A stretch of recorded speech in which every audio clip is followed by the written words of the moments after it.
வணக்கம். தமிழ்நாட்டு அரசியல் களம், அதாவது யாருமே எதிர்பாராத, அதுவும் குறிப்பா இந்த தலைமுறைகள் பார்த்து கற்றுக்கொள்ள வேண்டிய மிகப்பெரிய ஒரு அரசியல் ஆளுமையை நடந்து கொண்டிருக்கிறது. அதுவும் குறிப்பா தமிழ்நாட்டினுடைய முதலமைச்சர் விஜய் அவர்கள் முன்னாள் முதலமைச்சர் மு.க.ஸ்டாலின் அவர்களை நேரில் சந்தித்து வாழ்த்து பெறுவது என்பது தமிழ்நாட்டு அரசியலில் மிக முக்கியமான காலகட்டம். உண்மையிலேயே இது பாராட்டுக்குரியது. நாம முன்னொரு காலத்துல சொல்லுவாங்க, காமராஜர் காலத்துல அண்ணா சந்திச்சது, கலைஞர் காமராஜரை சந்திச்சது, அப்படியெல்லாம் நிறைய சொல்லுவாங்க. எம்ஜிஆர் காமராஜரை சந்திச்சது, எதிர்கட்சி வரிசையில் இருந்தாலும் எந்த விதமான காழ்ப்புணர்ச்சியும் இல்லாம நேருக்கு நேராக ஒருவரை ஒருவர் சந்தித்துக் கொண்டு பரஸ்பரம் உறவுகளை பேணுவது, கை கொடுத்து குலுக்குவது, ஒருவர் வீட்டு ஒருவர் நிகழ்ச்சிக்கு போய் பங்கேற்பது என்பது எனக்கு தெரிந்து ஜெயலலிதாவுக்கு முன்பு நடந்திருக்கலாம். ஆனால் அரசியல் களத்திற்கு முன்னாள் முதலமைச்சர் ஜெயலலிதா வந்த பின்பு அந்த உறவு முறைகளை முற்றிலுமாக மாறி போயிருந்தது. அதற்கு பின்பு ஸ்டாலின் அவர்கள் வந்த பின்பு எல்லா அரசியல் கட்சி தலைவர்களையும், அதாவது குறிப்பா 2021 அவர் முதலமைச்சர் ஆன பின்பு எல்லோரையும், யாரையும் வார்த்தை தவறி ஒருவரையும் விமர்சனம் செய்தது கிடையாது.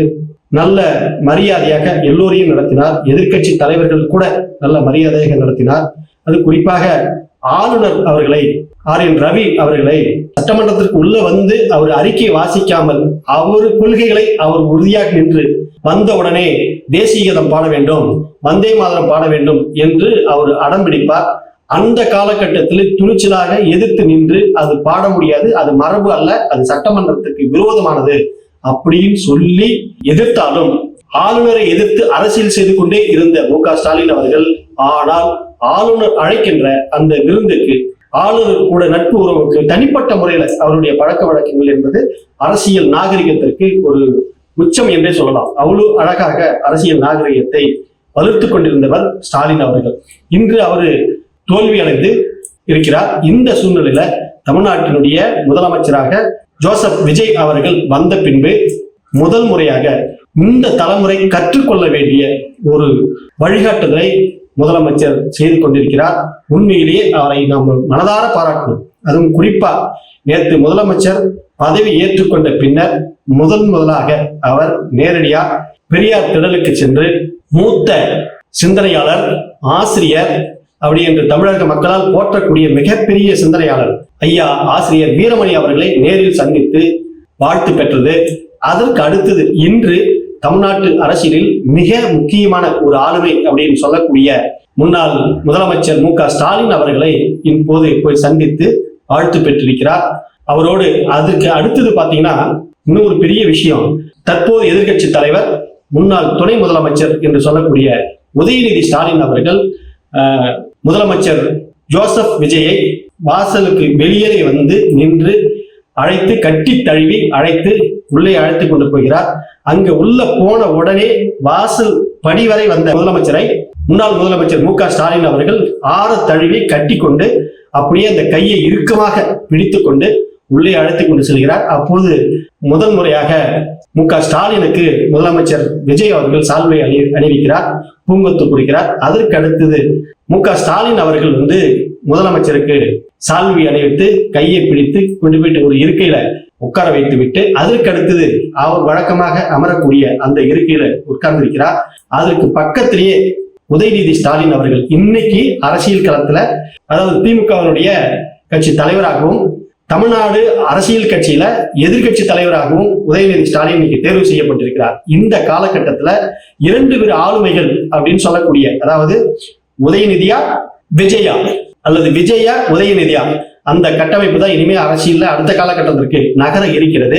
இந்த நேரத்துல முன்னாள் முதலமைச்சர் மு.க.ஸ்டாலினை அவர்கள் தமிழ்நாடு முதலமைச்சர் ஜோசப் விஜய் அவர்கள் போய் சந்தித்து சால்வி அணிவித்தது மிகப்பெரிய ஒரு பாராட்டுதலுக்குரியது. குறிப்பாக ஸ்டாலின் அவர்களுடைய எக்ஸ்பீரியன்ஸ் இருக்குல்ல, சாதாரணமானது கிடையாது. எம்ஜிஆர் முதலமைச்சராக இருந்த போது 1984 1000 விளக்கு தொகுதியில சட்டமன்ற வேட்பாளராக போட்டியிட்டார். அப்போது அந்த தேர்தலில் அவர் தோல்வி அடைந்தார்.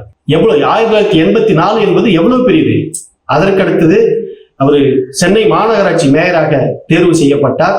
அதற்கு அடுத்தது சட்டமன்ற உறுப்பினராக தேர்வு செய்யப்பட்டு துணை முதலமைச்சராக உருவெடுத்தார். உள்ளாட்சித்துறை அமைச்சராக பணியாற்றி இருக்கிறார். 10 ஆண்டு காலம் எதிர்கட்சி வரிசையில இருந்த மு.க.ஸ்டாலின் அவர்கள் 2021 சட்டமன்ற தேர்தலில் அவர் முதலமைச்சராக முதல் முறையாக தேர்வு செய்யப்பட்டிருக்கிறார். அந்த காலகட்டத்தில் இருந்து அவரு நீண்ட ஒரு அனுபவம் வாய்ந்த அரசியல்வாதி.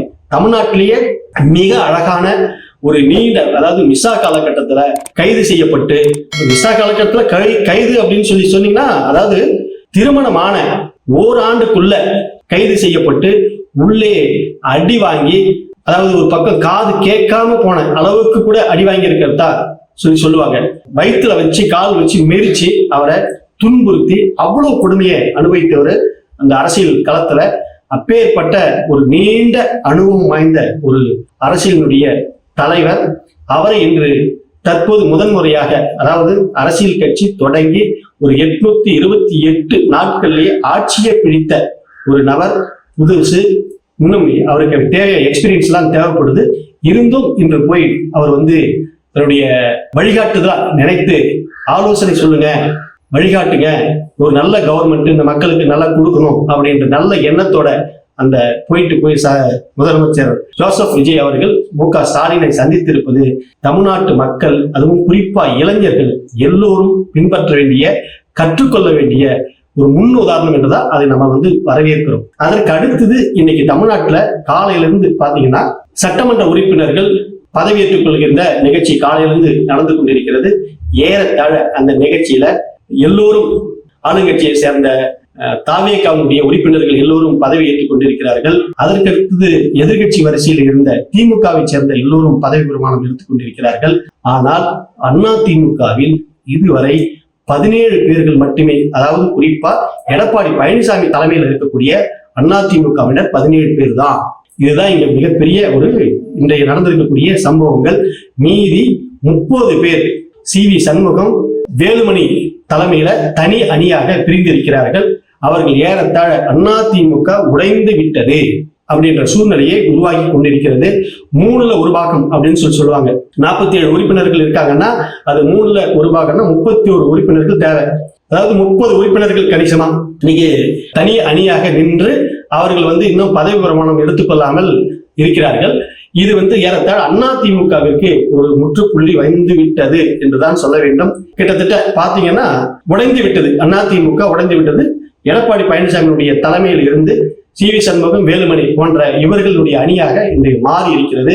இந்த அரசியல் களம் எப்படி மாறும் என்றால், அதாவது வர 13ஆம் தேதி தாவேகாவுடைய அரசு, அதாவது தற்போதைய முதலமைச்சர் ஜோசப் விஜயினுடைய அரசு, அதாவது பெரும்பான்மையை நிரூபிக்க வேண்டிய அந்த சூழல் 13ஆம் தேதி இருக்கிறது. அந்த 13ஆம் தேதிக்குள் இவர்கள் அநேகமாக இந்த 30 பேரும் அதிமுகவை சேர்ந்த 30 பேரும் தனி அணியாகவோ அல்லது அதிமுக என்ற போர்வையிலேயோ இவர்கள் தாவேகாவுக்கு ஆதரவு கொடுக்கக்கூடிய சூழ்நிலையில இருப்பதாக இப்போது தகவல்கள் வந்து கொண்டிருக்கிறது. இது மிகப்பெரிய ஒரு பரபரப்பான ஒரு செய்தி இன்னைக்கு நடந்துட்டு இருக்குது களத்துல. அதிமுக அநேகமா உடைஞ்சி தாவேகாவினுடைய கூட்டணியா அல்லது தாவேகாவிலே இணைந்து விடுகிறார்களா என்பது இன்னும் தெரியாமல் இருக்கிறது. அதனால் அந்த தாவேகாவினுடைய அரசு இப்போது இடதுசாரிகள் 4 பேரும், விசிக 2 உறுப்பினர்களும் ஆதரவு கொடுத்திருக்கிறார்கள். அதே மாதிரி காங்கிரஸ் கட்சியை சேர்ந்த 5 உறுப்பினர்கள் தாவேகாவிற்கு ஆதரவு கொடுத்திருக்கிறார்கள். இதையெல்லாம் கடந்து அதிமுகவில் இருந்து 30 பேர் தாவேகாவிற்கு ஆதரவு கொடுக்க தயாராகி விட்டார்கள். அவர்களில் 7 பேருக்கு அமைச்சர் பதவி என்று தகவல்கள் வெளியாகி கொண்டிருக்கிறது. அதனால அமைச்சரவை விரிவாக்கம், இந்த அரசு புதிய அரசு அமைச்சரவையினுடைய விரிவாக்கம் என்பது 13ஆம் தேதிக்கு பின்பு யார் யாருக்கு அமைச்சர் கூடுதலாக கொடுக்கப்படும், அல்லது அதிமுகவிலிருந்து பிரிந்து வந்தவர்களுக்கு அமைச்சர் பதவி எத்தனை கொடுக்கப்படும், தாவேகாவிலே இருக்கக்கூடிய நபர்களுக்கு எத்தனை பேருக்கு இந்த அமைச்சரவை கொடுக்கப்படும் என்பது இன்னும் கூடுதலான விவரங்கள் வெளியே வர இருக்கிறது. ஆனால் இன்று பரபரப்பான ஒரு சூழல் என்னன்னா 2 விஷயம். ஒன்று, தற்போதைய முதலமைச்சர் ஜோசப் விஜய் அவர்கள் முன்னாள் முதலமைச்சர் மு.க.ஸ்டாலினை சந்தித்து சால்வை அணிவித்து வாழ்த்து தெரிவித்தது மிக முக்கியமான ஒரு அரசியல் என்பதை நாம் பார்க்க வேண்டும். ஜோசப் விஜய் அவர்கள் எடுத்திருக்கக்கூடிய ஒவ்வொரு அடியும் மிக நன்றாக இருக்கிறது, அது பாராட்டுக்குரியதாக இருக்கிறது. நேற்று நாம விமர்சனம் செய்தோம் ஒரு காணொலியில, அதாவது பதவி பிரமாணத்தின் போது தமிழ்தாய் வாழ்த்தை 3வது இடத்திற்கு கொண்டு போனதாகவும் ஜனகணமன 2வது இடத்துக்கும் தமிழ்தாய் வாழ்த்தை புறக்கணித்ததற்காக நாம கடுமையாக விமர்சனம் செய்திருந்தோம். அதே நேரத்தில் அதற்கு தவறு நடந்துவிட்டது, அந்த தவறை இது வருங்காலத்தில் நடக்காமல் பார்த்துக் கொள்கிறோம் என்று ஆதவ் அர்ஜுனா ஒரு அறிக்கை விட்டு அதற்கான ஏற்பாடுகளை செய்திருக்கிறார். உண்மையிலே அந்த மாதிரி அந்த தவறை திருத்திக் கொள்கிறார்கள் என்றால் உண்மையிலே வரவேற்கக்கூடியதுதான், பாராட்டக்கூடியதுதான். இந்த மாதிரியான அரசியல் முன்னெடுப்பு என்பது தமிழ்நாட்டு அரசியலுக்கும் தமிழ்நாட்டு மக்களுக்கும் மிக ஆரோக்கியமானது. இது போன்ற நிகழ்வுகளை நாம் நிச்சயமாக வரவேற்க வேண்டும். அது ஒரு பாட்டு.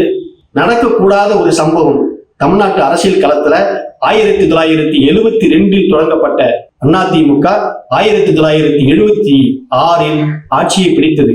அதற்கு பின்பு ஏறத்தாழ 30 ஆண்டுகளுக்கு மேல் தமிழ்நாட்டில் மிக பெரும் அரசியல் கட்சியாக ஆட்சி செய்த ஒரு அதிமுக என்ற ஒரு கட்சி தற்போது கொஞ்சம் கொஞ்சம் கொஞ்சமாக உடைந்து இன்னைக்கு 2026 சட்டமன்ற தேர்தலில் 47 பேர் வெற்றி பெற்றிருக்கிறார்கள். அதுவும் குறைந்த எண்ணிக்கை கிடையாது.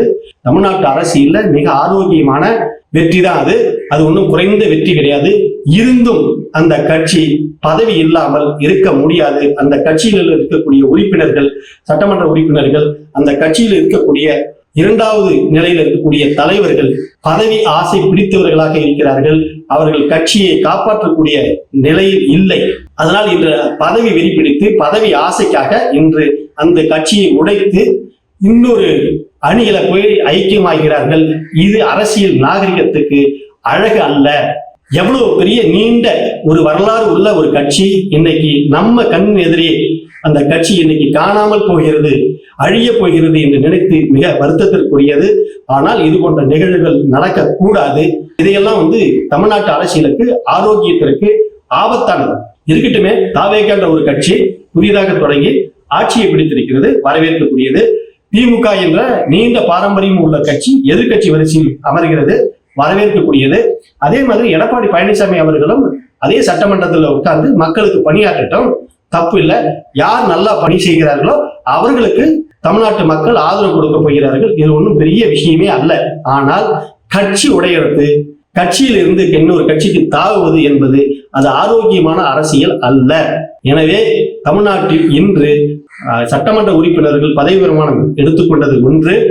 அதற்கு அடுத்தது முதலமைச்சர் எல்லா தலைவர்களையும் சந்திக்க வேண்டும் என்பதற்காக இன்னைக்கு முதன்முறையாக முன்னாள் முதலமைச்சரை சந்தித்திருப்பது, இன்று சட்டமன்ற அதிமுக என்ற ஒரு கட்சி இன்று உடைந்திருப்பது, இது எல்லாம் பார்க்கும்போது ஒரு ஏதோ ஒன்று தமிழ்நாட்டு மக்களுக்கு சொல்ல போகிறார்கள் என்று மட்டும் தெரிகிறது.